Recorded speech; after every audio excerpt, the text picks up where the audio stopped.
Hello दोस्तों, कैसे हैं आप। उम्मीद करता होंगे कि अच्छे होंगे।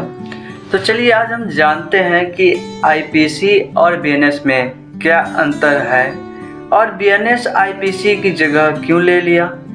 तो आप इतना समझिए कि आईपीसी यानी कि पुराना कानून और बीएनएस यानी कि नया कानून। आईपीसी का फुल फॉर्म होता है कि इंडियन पिनल कोड अर्थात भारतीय दंड संहिता। ये अंग्रेजों का समय का कानून था जो कि 1860 में लाया गया था और इसे 1 जनवरी 1862 से लागू किया गया था और इसकी जगह बीएनएस ले लिया। बीएनएस जो भारतीय न्याय संहिता 2023 में लाया गया और 1 जुलाई 2024 से इसे पूरी तरह से लागू कर दिया कि पूरी तरह से इसे लागू कर दिया गया।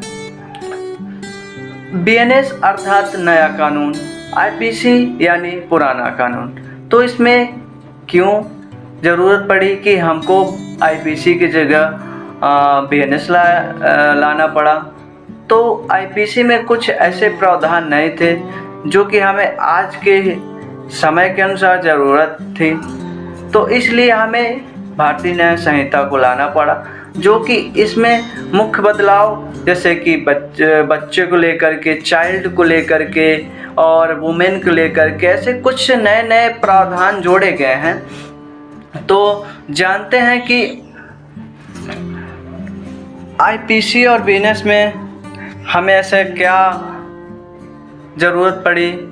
तो जैसे कि नए नए अपराध हुए, जैसे कि टेररिज्म एक्ट हो गया, स्नैचिंग हो गई और इस तरह के कई अपराधों के लिए आईपीसी में प्रावधान नहीं था, जो कि हमें फिर बीएनएस में जोड़ना पड़ा। ऐसे अपराधों के लिए सेक्शंस बनाए गए और उनके अपराधों के लिए प्रावधान जोड़े गए और इसीलिए हमको बीएनएस की ज़रूरत पड़ी, जो कि 1 जुलाई 2024 से लागू हो गया।